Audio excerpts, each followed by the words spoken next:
You made the point that for a very long time, we understood how dangerous that sort of drift towards totalitarianism is. It seems to have washed out of the system now. It seems as though we don't teach history, we don't respect it, we don't understand that it can teach us valuable lessons. And what worries me about that is the old saying, if you don't understand history, you may very well repeat it. Why do we walk away from people we can trust warning us of the consequences? Well, I think there's an interesting reason for that that sort of brings the Solzhenitsyn story into 2019, which is that he was truly oppressed. This was a life of actual oppression, right? Now we have people that are walking around, everyone in this room has this in their pocket. And if you have this in your pocket and you turned think, off, I hope. Yeah, hopefully turned off. But if you have this thing in your pocket and you think you're oppressed, you're very confused. We live in a time with such absurd freedoms in the West that are so beyond imagination of what people could only dream of 2 generations ago, even 1 generation ago, especially with this, that people now have a perceived oppression instead of a real oppression. So one of the things that I find when I go to college campuses is that these kids will protest and they'll scream and that everyone's alt-right and everyone's neo-Nazi and the rest of this.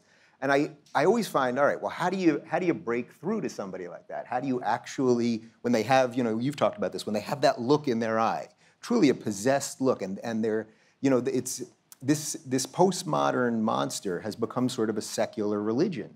And I think that's also one of the reasons why what Jordan's doing is resonating, because they've removed religion from the equation, and now they have no meaning, and they put it all into this really competing set of ideas, what we call the oppression Olympics, where they're constantly competing for oppression because they believe that victimhood is virtue, and victimhood, of course, is not virtue. What's virtuous is getting your life in order and going out and doing something. So I'm always looking for a little trick to get through to these kids, and it's really hard because when they have that sort of glossed over zombie look, it's tough. And I found one trick that actually kind of works if you can get it to them in the most simple, personal way. And this particularly works in the United States, and I have no doubt that it would work here in Australia as well.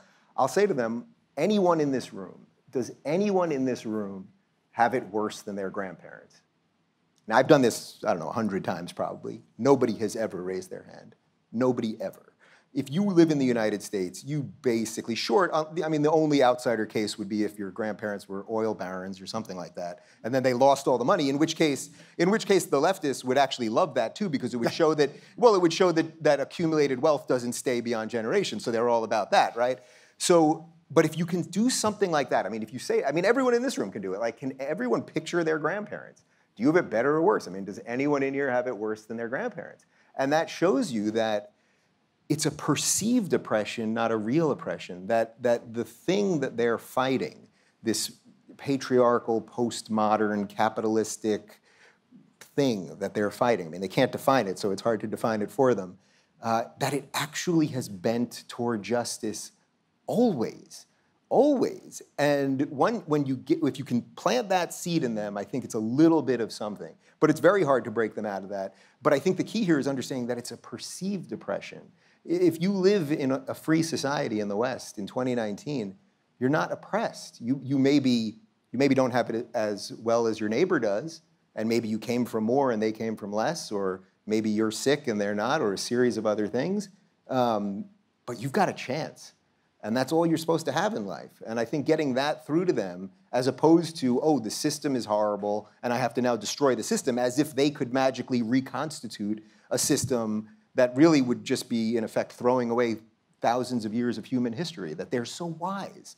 They're so wise at 24 years old as they're shouting down speakers that they could build up what nobody before them could. And that's the danger there. So I think getting them to think about their own lives, where they come from, I think is a pretty effective way of getting through to people. Well, we could also say, like, look, there's a claim that the West is an oppressive patriarchy. And so that's actually true. The problem with the claim is that it's not just an oppressive patriarchy. And there's a big difference between something being completely something and something being partly something. Because one of the things you might point out is that you can look at human history anywhere, and what you see is a complete bloody nightmare, right? It's death and struggle and privation and war and horror everywhere, with some progress, you know, some ability of us to pull ourselves out of the mire, you know, and the West is the same. There's plenty of catastrophe in our past, and of all sorts, and I think it's necessary to know that. But then it's necessary to separate the wheat from the chaff. You know, one of the things I see with readers who are unsophisticated and intellectually arrogant is they'll read someone great. Maybe they'll read Nietzsche, for example, and they'll find the odd thing that Nietzsche said that grates against their current moral sensibilities, whether they do that in context or out. And then they'll throw away the whole book. It's like, you don't throw away the whole book. It was Nietzsche. You don't throw away the book. He's like 1 in a billion. You read it carefully and you think, well, okay, no to that. But yes to this. And you do the same thing with Dostoevsky, and you do the same thing with Tolstoy. You do the same thing with the great writers of the past that have been passed down to us. You read intelligently. You separate the wheat from the chaff, right? And you gain wisdom that way. Well, you do the same when you look at your own history. It's like, well, of course it's a bloody nightmare. What do you expect? It's like, what's your point?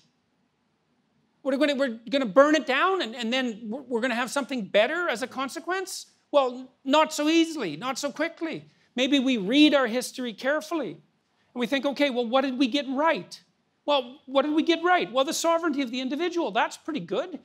The fact that you have right to property, that's pretty good. You can argue about the limits on that, but you know, you don't want someone just taking your purse.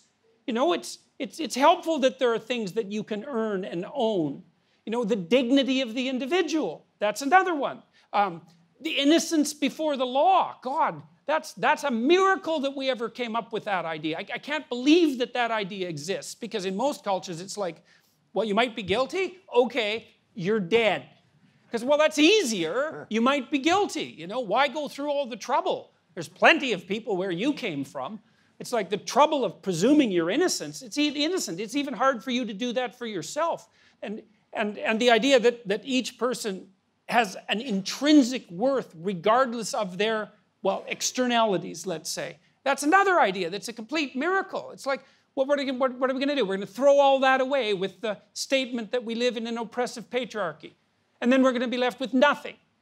And what good is that? Well, how about we look at our history and we take responsibility for it? We think, okay, well, here's some things that need to be fixed. There's plenty of them, right? There's plenty of them for each of us to fix. And we'll go fix them. And maybe then we can atone for the bloodiness of our history and for our so-called unearned privilege, you know, some of which all of us have. And that would be good. That would be part of the adventure of your life too. And that's a far more sensible and wise approach to the diagnosis of what's wrong with the West than, well, it's an oppressive patriarchy and it should be overthrown, or whatever that, you know, current low resolution and resentful ideology happens to be. And there's something to be said for a bit of humility as well. Mm-hmm. It's like, really, you really think that you're capable of making large-scale social transformations and getting it right, do you? You really think that? You're 25, you're 30, you're 40, I don't care, you know? What makes you think you're smart enough to pull off something like that? It's very, very difficult, very, very, very difficult to take a system that works not too badly and to do anything to it that doesn't make it worse, much less to radically reconstitute it and make it better. That's really hard. So, you know, if you're upset about your culture, well, maybe you could think of some small ways that are local that you could go out and improve it. I think you should start with yourself, because, well, then you're only harming yourself and you're not a bad person to practice on. And then you could extend that to your family. Well, at least you suffer for the consequences of your own experiments that way, rather than having someone else do it. And then maybe you can work on bringing a little more harmony into your family. And maybe you can get a job and see if you're any good at that. And then if you manage those three things halfways respectably, well then you could dare to put a toehold out into the broader community and think, maybe I have an idea here that we could tentatively attempt that might make some small thing slightly better that we could measure carefully and assess. And that would be your contribution. And maybe you get real good at that, you know? So by the time you're 50 or 60 and you have a solid life behind you, you're actually capable of generating large-scale improvements carefully